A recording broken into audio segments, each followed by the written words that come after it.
بسم اللہ الرحمن الرحیم۔ رمضان المبارک میں پڑھنے کی دعائیں۔ ان دعاؤں کا رمضان المبارک میں کسی بھی وقت پڑھنے کا اہتمام کریں۔ دعا پڑھنے کے پہلے اور بعد درود شریف ضرور پڑھیں۔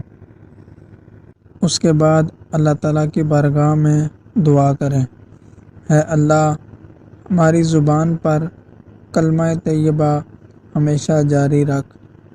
اے اللہ ہمیں کامل ایمان نصیب فرما اور پوری ہدایت عطا فرما۔ اے اللہ ہمیں پورے رمضان کی نعمتیں، انوار و برکات سے مالا مال فرما۔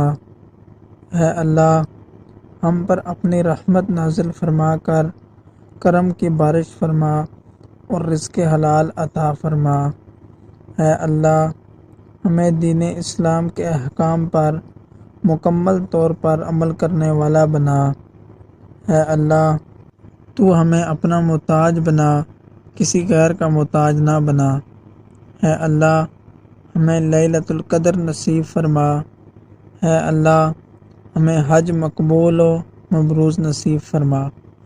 اے اللہ ہمیں جھوٹ، غیبت، بغض و کینہ، برائی، جھگڑے فساد سے دور رکھ۔ اے اللہ ہم سے تنگ دستی، خوف، گھبراہٹ اور قرض کے بوجھ سے دور فرما۔ اے اللہ ہمارے صغیرہ اور کبیرہ گناہوں کو معاف فرما۔ اے اللہ ہم کو دجال کے فتنے، شیطان اور نفس کے شر سے محفوظ رکھ۔ اے اللہ عورتوں کو پردے کی پوری پابندی کرنے کی توفیق عطا فرما۔ اے اللہ ہر چھوٹی بڑی بیماری سے ہمیں اور کل مومنین و مومنات کو محفوظ رکھ۔ اے اللہ ہمیں تقوی اور پرہیزگاری عطا فرما۔ اے اللہ ہمیں حضور اقدس صلی اللہ علیہ وآلہ وسلم کے پیارے طریقے پر قائم رکھ۔ اے اللہ ہمیں حضور صلی اللہ علیہ وآلہ وسلم کی سنت پر چلنے کی توفیق عطا فرما۔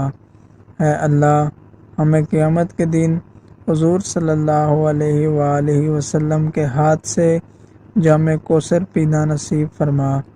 اے اللہ ہمیں قیامت کے دن حضور اقدس صلی اللہ علیہ وآلہ وسلم کی شفاعت نصیب فرما۔ اے اللہ تو اپنی محبت اور ہمارے آقا صلی اللہ علیہ وآلہ وسلم کی محبت ہمارے دلوں میں ڈال دے۔ اے اللہ ہمیں موت کی سختی سے اور قبر کے عذاب سے بچا۔ اے اللہ منکر نکیر کے سوالات ہم پر آسان فرما۔ اے اللہ ہمیں قیامت کے روز اپنا دیدار نصیب فرما۔ اے اللہ ہمیں جنت الفردوس میں جگہ عطا فرما۔ اس دعا کو رمضان المبارک میں کسی بھی وقت پڑھنے کا اہتمام کریں اور اپنے بھائیوں دوستوں کے ساتھ لازمی شیئر کریں۔ ہو سکتا ہے کسی کے دعا کرنے سے اللہ تعالیٰ ہمارے گناہوں کی بھی بخشش فرما دے۔ آمین ثم آمین۔